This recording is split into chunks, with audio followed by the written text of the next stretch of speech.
Riri, kumpulan dongeng dan cerita anak. Yuk dukung Riri dengan menekan tombol subscribe. Jangan lupa bunyikan tanda lonceng untuk notifikasi. Selamat menonton. Nenek tua dan pemburu andal. Finlandia adalah sebuah negara di Eropa yang dikenal sebagai negeri es. Musim dingin jauh lebih lama, serta banyak daerah yang diselimuti salju hampir sepanjang tahun. Saat musim dingin, suhu rata-rata di negara itu adalah -1 derajat Celcius. Masyarakat Finlandia lebih suka berburu dan menebang kayu daripada beternak atau bertani. Hal itu disebabkan karena musim dinginnya yang dahsyat, membuat setiap daerah menjadi membeku. Matahari bahkan terlihat malu-malu. Sergei-Van adalah salah satu pemuda Finlandia yang sedang berlatih berburu. Ia ingin menjadi pemburu terkenal sejak kecil. Bekal makan, siap. Perlengkapan berburu, siap. Baju hangat, siap. Oke, berangkat. Ucap Sergei-Van. Ia berjalan menuju hutan untuk melakukan perburuan pagi itu. Tak terasa, Sergei-Van sudah berada di hutan selama 3 hari. Persediaan bekalnya menipis. Ia belum juga dapat hewan buruan. Payah. Sampai sekarang aku belum juga dapat hewan untuk dimasak. Aku bisa kelaparan nih. Ucap Sergei-Van sambil melirik ke sisa persediaan makanannya. Sergei-Van tidak bisa pulang dengan tangan kosong. Di rumahnya pun sudah tidak ada persediaan makanan sama sekali. Dia terlihat kebingungan dan berjalan tanpa arah. Sergei-Van melihat ke sekelilingnya setiap saat. Namun, tak ada satu hewan pun yang menampakkan keberadaannya. Langkah kaki Sergei-Van menuntunnya untuk masuk ke tengah hutan. Tak disangka, ia menemukan sebuah gubuk di sana. Apakah rumah itu berpenghuni? Tanyanya dalam hati. Ia memperhatikan gubuk itu dari kejauhan. Lebih baik aku periksa saja. Lanjutnya, ia pun berjalan mendekati gubuk.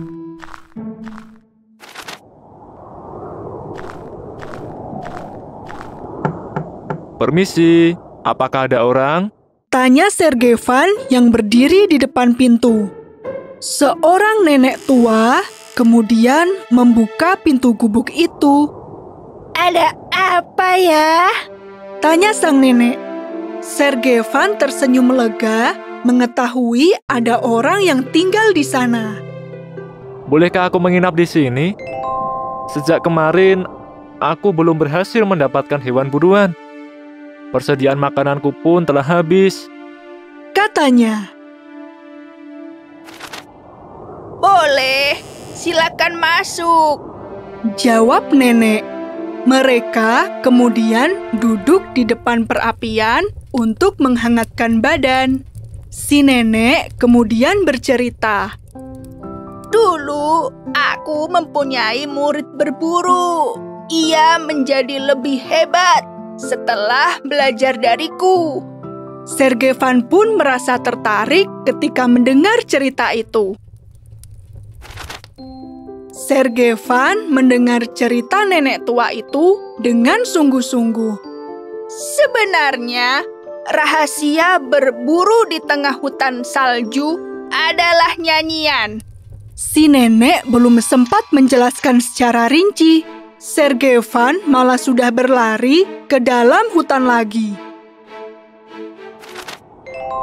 Seketika itu, Sergei-Van melihat seekor rusa yang melintas. Ia pun mulai bernyanyi lagu Hymn for the Hunter dengan riang gembira. Winter, winter, the best weather for the hunter.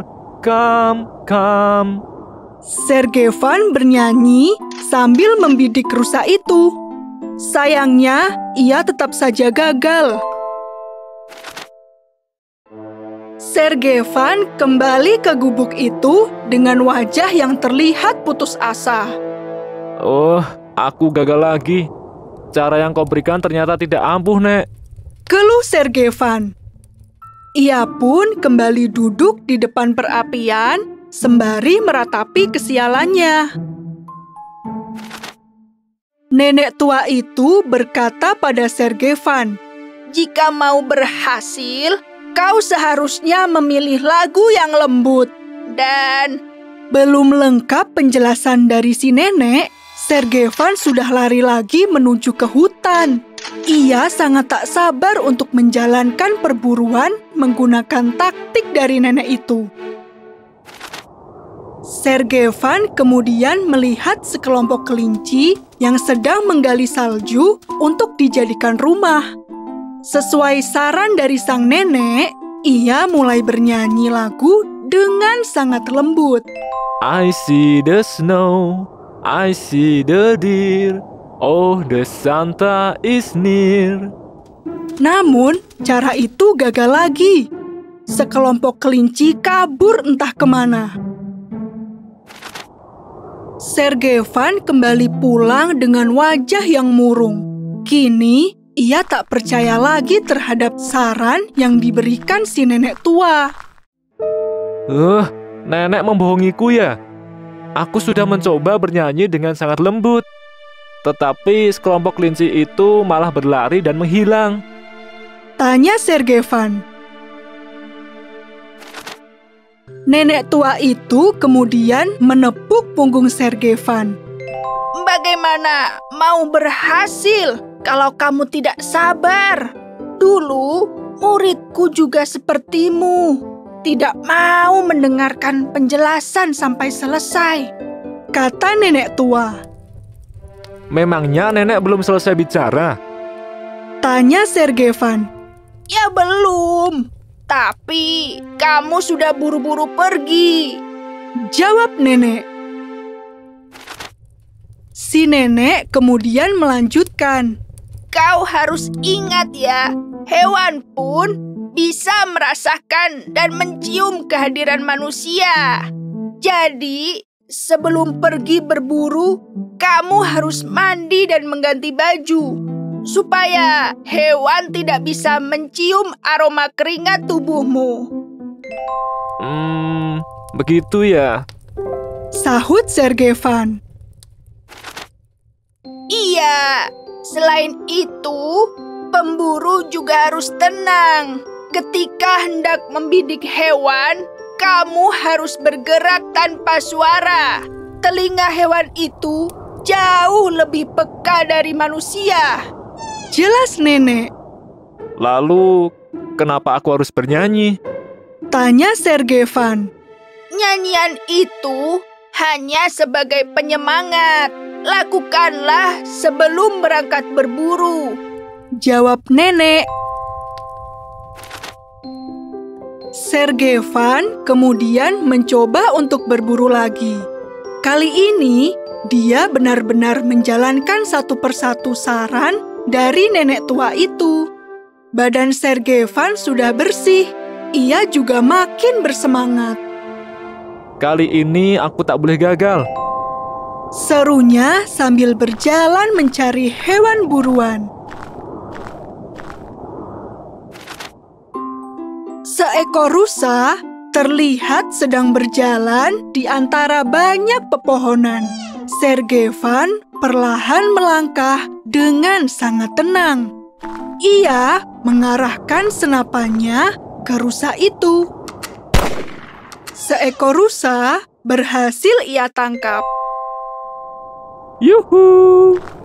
Teriaknya. Sergevan akhirnya berhasil setelah sekian kali gagal. Sergevan pulang ke gubuk si nenek dengan rasa bangga. Ia juga berhasil membawa seekor rusa di tangannya. Nek, lihat, aku berhasil. Teriak Sergevan sambil berjalan masuk.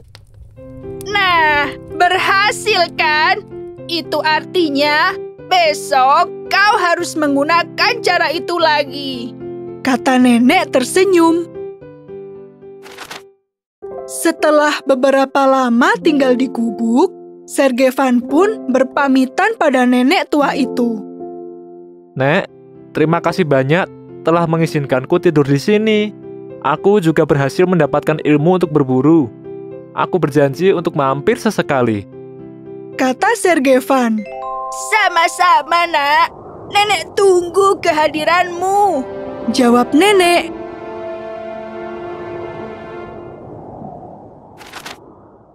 Seminggu kemudian, Sergevan hendak mengantarkan sup hangat untuk si nenek.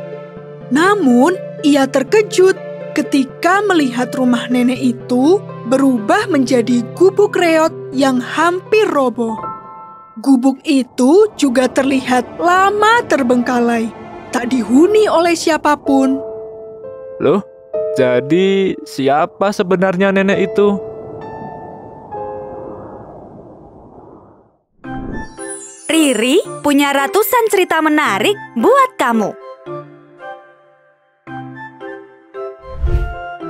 Ada kisah fabel dan cerita rakyat asli Indonesia. Ada juga dongeng dari seluruh penjuru dunia yang tidak kalah seru. Kita coba intip kisah misterinya yuk.